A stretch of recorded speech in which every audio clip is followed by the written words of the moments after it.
STV news सूरत bell icon को click कीजिए, channel subscribe कीजिए। સુરત શહેરમાં બસમાં પેસેન્જર્સની ભીડનો લાભ લઈ ધક્કામુક્કી કરીને મોબાઈલ ચોરી કરતા રિઝવાન ઉર્ફે લાલા પઠાણને 3 મોબાઈલ ફોન સાથે ઝડપી પાડી ઉધના તથા ખોદરા પોલીસ સ્ટેશનના મોબાઈલ ચોરીના 2 ગુના ડિટેક્ટ કરતી ડિંડોલી પોલીસ સ્ટેશનની સર્વેલન્સ ટીમ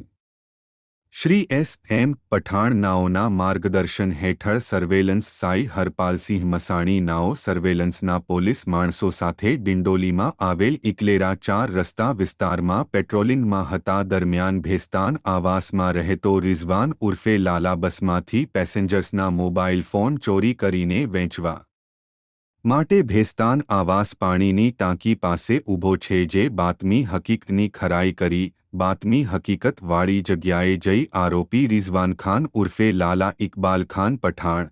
વ22 રહે બિલ્ડિંગ નંબર 909 ભેસ્તાન આવાસ ડિંડોલી સુરતને ઝડપી પાડી તેની અંગઝડતી કરતા તેની પાસેથી અલગ અલગ કંપનીના 3 મોબાઈલ ફોન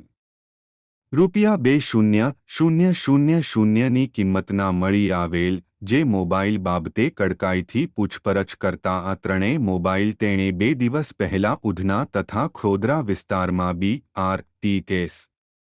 બસમાં પેસેન્જર્સની ભીડનો લાભ લઈ ધક્કામુક્કી કરી નજર ચૂકવીને ચોરી કરી લીધેલ હોવાનું જણાવેલ।